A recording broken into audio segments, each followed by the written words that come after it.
Welcome to our deep dive into the psychology of money by Morgan Housel. You shared this book with us, Yeah.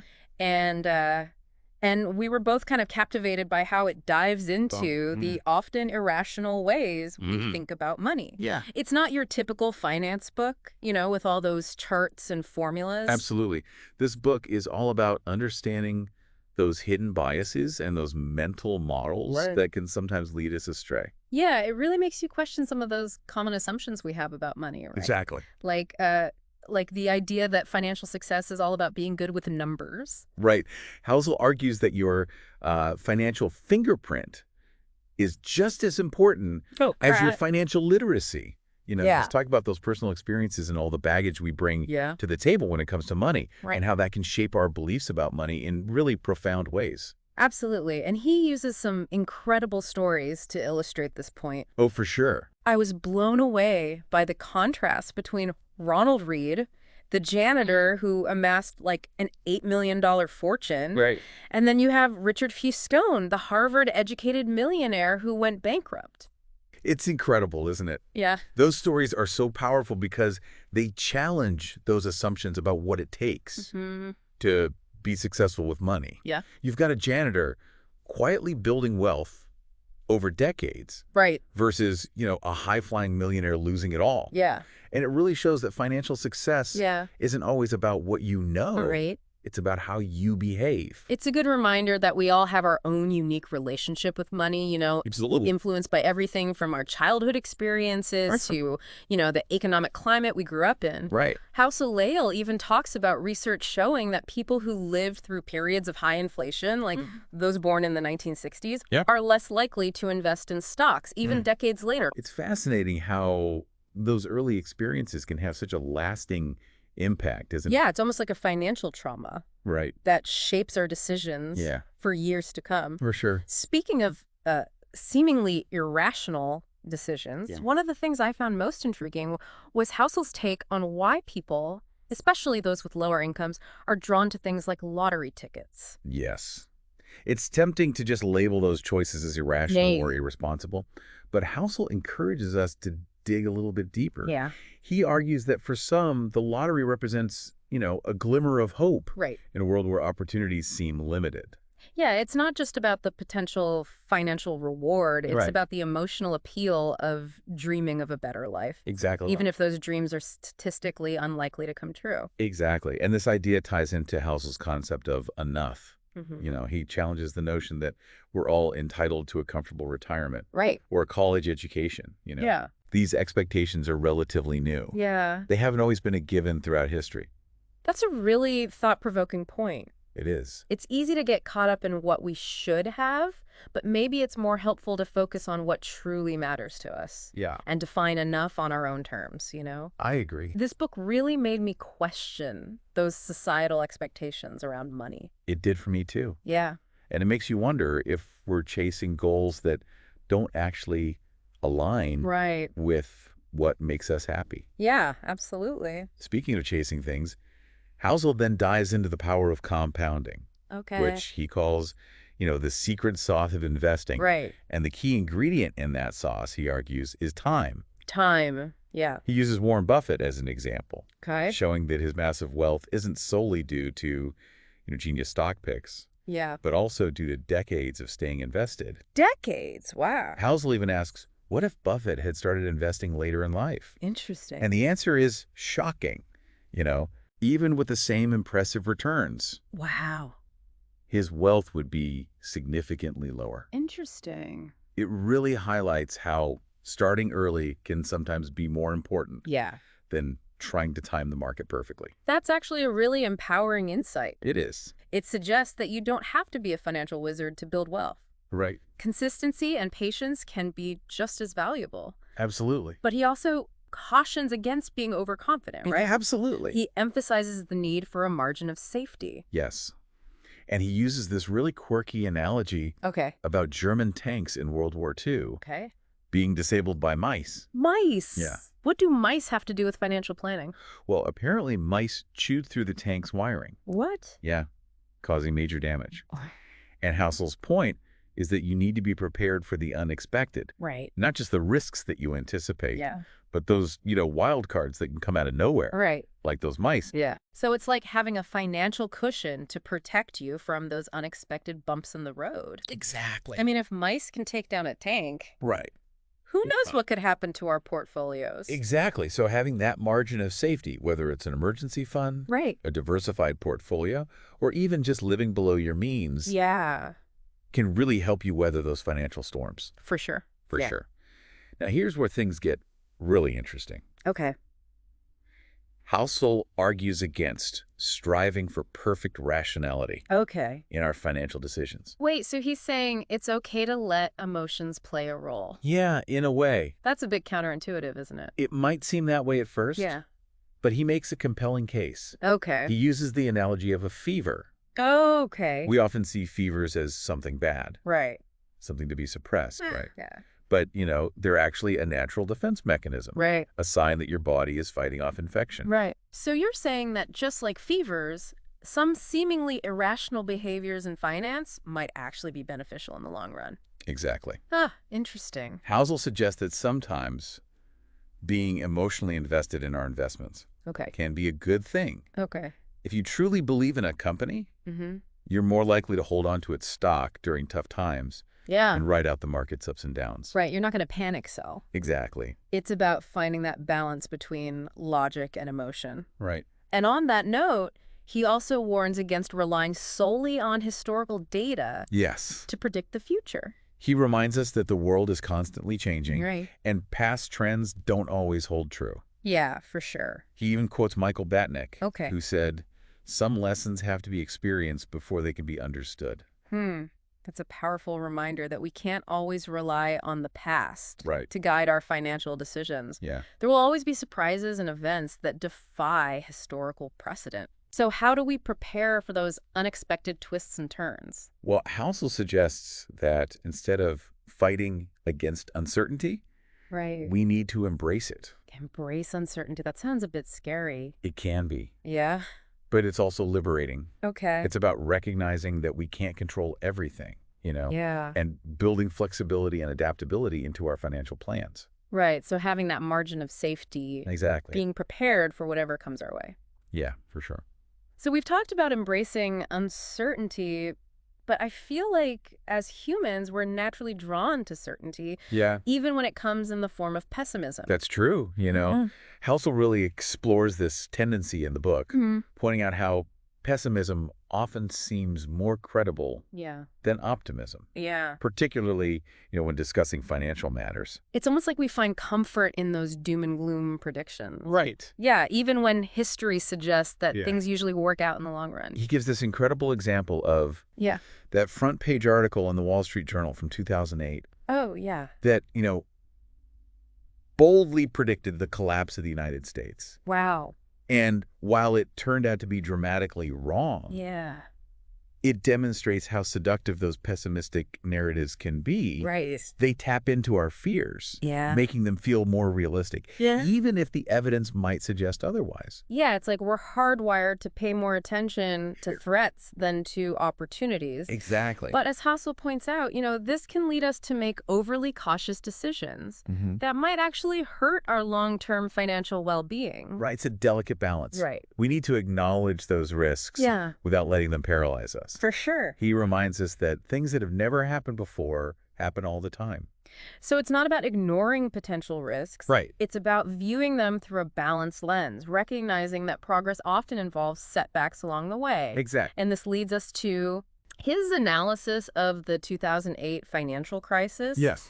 He argues that it wasn't just about, bad loans or risky investments, but also about a fundamental shift in the narrative we believed about the economy. The story we told ourselves. So it wasn't just about the numbers. It Yeah. was about the stories we told ourselves about those numbers. Exactly. Our perception of the economy Yeah. had a bigger impact than, the underlying fundamentals. He uses this clever analogy of an alien observing Earth Oh, yeah. To illustrate this point, Yeah. imagine this alien sees the same infrastructure, innovation, and workforce in 2009 as in 2007, but the numbers tell a very different story. Right. Trillions in lost wealth and millions of vanished jobs. Right. So what explains that disconnect? Well, the alien can't see the one thing that did change. Okay. The story that we all believed, right? Okay.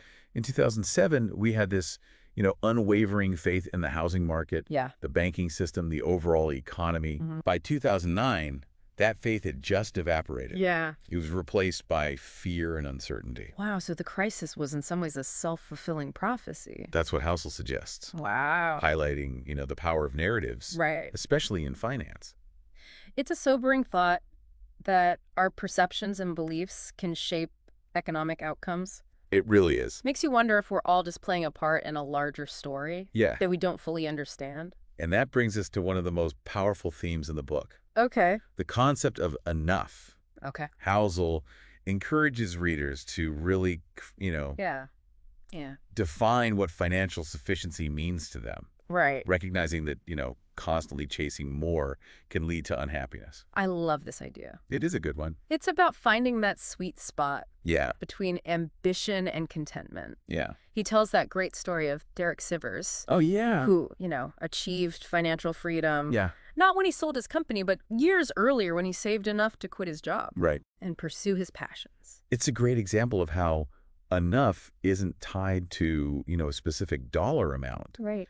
but to a feeling of freedom and control over your life. Absolutely. That leads to another important distinction that Housel makes. Yeah. The difference between wealth and richness. Yes. I'm curious, what does he say is the difference? Okay. So I always thought those terms were interchangeable.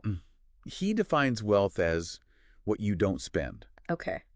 Building financial security, having options. Right. Richness, on the other hand, is what you display. Okay. Possessions, outward appearances. So you can be rich without being wealthy and vice versa. Exactly. That's a fascinating concept. You could have a high income, all the trappings of success. But if you're spending everything you earn, Right. you're not building true wealth. That reminds me of my time as a valet, Oh, yeah. I'd see people driving up in these fancy cars. Yeah. And everyone just assumed they were wealthy. But I got to know some of them, and they were living paycheck to paycheck just to maintain that image of affluence. Your experience perfectly illustrates Housel's point. Wow. It's easy to mistake, appearances for reality. Yeah. True wealth is often hidden. Right. It's about the assets you accumulate, not the things that you buy. The things you buy, yeah. It's a valuable lesson, especially in a culture that often equates spending with success. So how do we shift our mindset from chasing richness to building true wealth? Well, Housel advocates for saving, not just for specific goals like retirement, Yeah. but for, the unexpected curveballs that life throws our way. I really appreciate this approach. Yeah. It's about building a financial cushion to handle whatever comes your way. Right. Life is unpredictable. For sure. And having that financial buffer can make all the difference. Yeah. It's a strategy that served me well. Yeah. And Housel concludes his book Okay. with a fascinating look at the evolution of the American consumer since World War II, Right. exploring how, economic shifts and cultural norms Yeah. have shaped our financial beliefs and behaviors. It sounds like a roller coaster ride through financial history. It is. Yeah. He takes us through, the post-war consumerism boom, the stagflation of the 1970s, Right. the rise of income inequality Yeah. in the 80s and 90s, Right. and, of course, the 2008 financial crisis. Right. It's like these cycles repeat themselves throughout history. They do. We swing between exuberance and fear, Yeah. constantly searching for that perfect balance.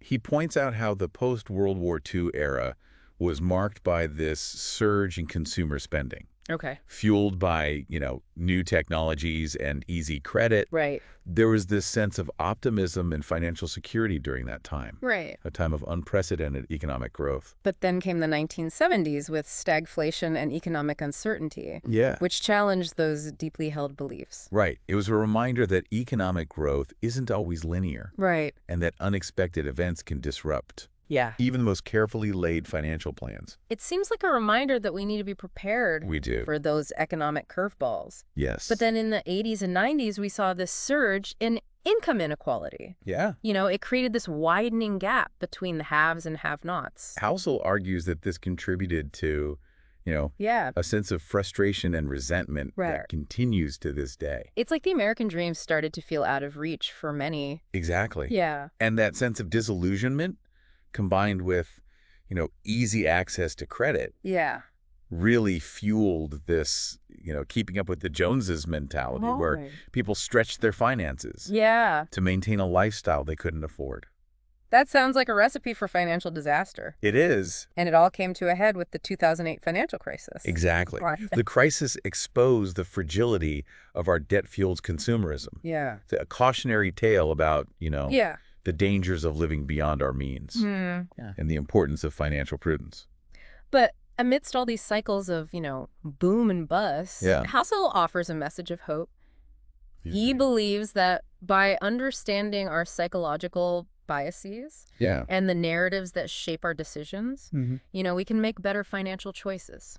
Because, It's about taking control of our financial destinies yeah. rather than being swept away by external forces. Yeah, it's fascinating how those historical cycles Yeah. you've described, they reveal so much about our collective financial psychology. Yeah. It's like we're constantly swinging between exuberance and fear, trying to find that elusive balance. Yeah, and I think House's point is that these cycles aren't just abstract economic events. Right. They have real impact on our lives. Yeah. And they shape our beliefs and our Nice. behavior. Profound ways. Yeah, absolutely.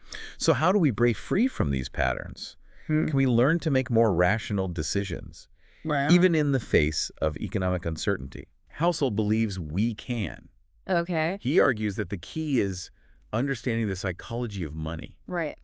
by, recognizing our biases Right. and the narratives that influence our decisions. Yeah. We can make choices that are aligned with our long-term well-being. So it's not just about knowledge. Yeah. It's about self-awareness. Yeah, exactly. Yeah. It's about recognizing that we're not always these rational actors. Yeah. We're driven by emotions Right. and fears and aspirations. Yeah. And that's okay. Right. The key is to become aware of these influences Mhm. and to make choices that are truly in our best interests, Yeah. even when they go against, those prevailing narratives. And that reminds me of one of my favorite quotes from the book. Yeah. He says, "The greatest return money can buy is the ability to do what you want, when you want, for as long as you want." That's powerful. It is. It really is. It's about aligning our financial decisions with our values Yeah. and aspirations. And our vision for the future. Money, in this sense, becomes a tool for creating a life of freedom and fulfillment. Yeah, I like that. It's not just about accumulating wealth. Right. It's about using that wealth to live a life that's meaningful to you. Absolutely. And that's what makes the psychology of money such a valuable read. Right. It's not just about finance. Right. It's about understanding ourselves Yeah. and our relationship with money. Right. And it challenges us to think differently about our financial decisions. Absolutely. And to make choices that truly support Uh, our long-term happiness. our well-being. Our well-being, exactly. So as we wrap up our deep dive into the psychology of money, Yeah. what would you say is the most important takeaway for our listener? I think it's this. Don't just focus on the what of finance. Right. Focus on the why. The why. Yeah. Understand your motivation, Right. your biases, Mhm. the stories you tell yourself about money. Right. By doing so, you can make choices that are more aligned with your values and your vision for the future. It's a reminder that we all have the power to shape our financial destinies. Who do. It's not about luck or circumstance. It's Yeah. about making conscious choices Absolutely. that support our goals and aspirations. And remember, the journey is just as important Oh, yeah. as the destination. Yeah. Enjoy the process of learning and growing. Mm-hmm. And don't be afraid to make mistakes along the way. This book has given us so much to think about. It really has. And I'm sure our listener will be pondering these insights Yeah. for a long time to come. So, I encourage you to reflect on your own financial journey. Yeah. What narratives have shaped your decisions? mhm. What does enough look like for you? It's a good question. These are important questions to ask ourselves. Yeah. By understanding our own financial psychology, Yeah. we can create a more secure and meaningful financial future. Absolutely.